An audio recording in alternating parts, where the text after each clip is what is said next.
You've probably seen videos like 5 Signs You're an Introvert, 10 Habits of Introverts, The Secret Strengths of Quiet People. But have you ever stopped to think about something stranger? Not how introverts behave, but how other people start behaving around them. Why do people react to quietness the way they do? Is it intentional? Or completely subconscious? Or are they brainwashed to behave like that by something else? And in this video, we're going to explore the strange psychology of what happens around quiet people. Welcome to Neo Neuron, where hidden psychology becomes visible. The myth. Now here's the one that no one really talks about, because it doesn't look like a problem at first.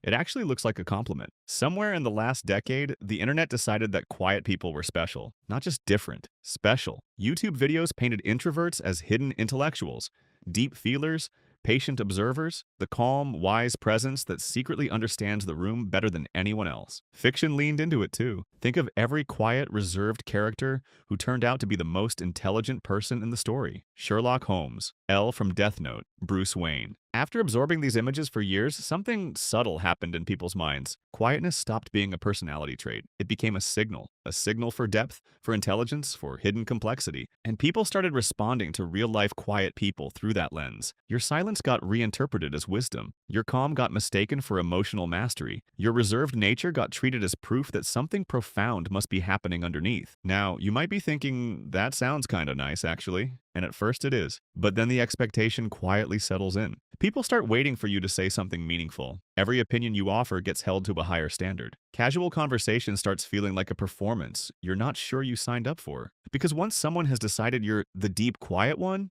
you're not really allowed to just be random anymore. And some quiet people begin internalizing that myth themselves. They start equating speaking less with understanding more. They start treating their own quietness as a kind of superiority, a subtle, unspoken belief that listening deeply is somehow more evolved than expressing freely. But the truth is simpler and more human. Quiet people are still just people. Some are deeply thoughtful, some are simply tired, some are observing everything, some are thinking about what they want for dinner. The internet built a beautiful myth around a personality trait, and then handed quiet people the impossible task of living up to it.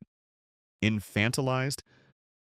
There's a second thing that happens, and this one is quieter than the first, more well-meaning on the surface, but in some ways it cuts deeper. People start treating quiet people like they're fragile, like they need to be handled carefully, guided through social situations, spoken for, before they get the chance to speak for themselves. You might recognize it in small moments. A friend jumps in to answer something on your behalf, not because you asked them to, but because they assumed you wouldn't want to. Or someone introduces you to a new person and says, almost casually, they're really quiet. Don't take it personally if they don't say much. They're kind of antisocial, in a good way though, said warmly.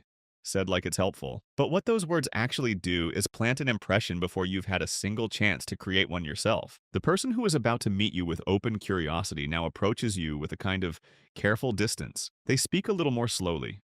They don't ask as much. They leave gaps in the conversation, thinking they're being considerate, not realizing those gaps feel more like walls. And the connection that might have formed naturally quietly closes before it ever had the chance to open. Because here's what people confuse without realizing they're doing it. Calmness with helplessness, softness with weakness, stillness with someone who can't handle the world. We've been conditioned by culture, by media, by years of social experience to read loudness as confidence. The person talking the most is usually seen as the most capable, the most at ease, the most in control of the room.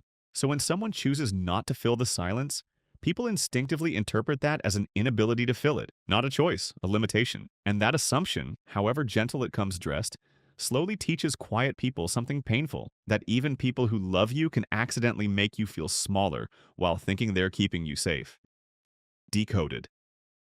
You know those English classes where a teacher spends 20 minutes explaining how the author used a blue curtain to symbolize depression, when the author probably just liked blue curtains? Quiet people get treated the same way. Suddenly, even their smallest reactions feel symbolic. When someone is expressive, emotional, reactive, easy to read, people process them quickly and move on. Nothing feels hidden. The social signals are obvious. But quietness interrupts that process. A delayed response suddenly feels loaded. A small smile feels intentional. Even completely neutral silence can start making people uneasy. Were they annoyed? Did I say something wrong? Are they judging me right now? And here's where it gets psychologically interesting. The less reactive you are, the more emotional weight people assign to the reactions you do show. Because humans are pattern-seeking creatures. We're always trying to read each other. And when someone gives us very little little to read, we don't stop reading. We just work harder. We start filling in the blanks ourselves. And the things we fill them with are usually our own fears and insecurities quietly projected outward. So a quiet person who feels completely neutral can be perceived as arrogant, cold, secretly disappointed in everyone around them. So what does all of this tell us? It tells us that being quiet is not the simple, invisible thing it might feel like from the inside. From the outside, it creates curiosity. It creates projection. It creates protection that sometimes feels like a cage, and it creates an expectation that can quietly become its own kind of pressure. People aren't trying to be unkind.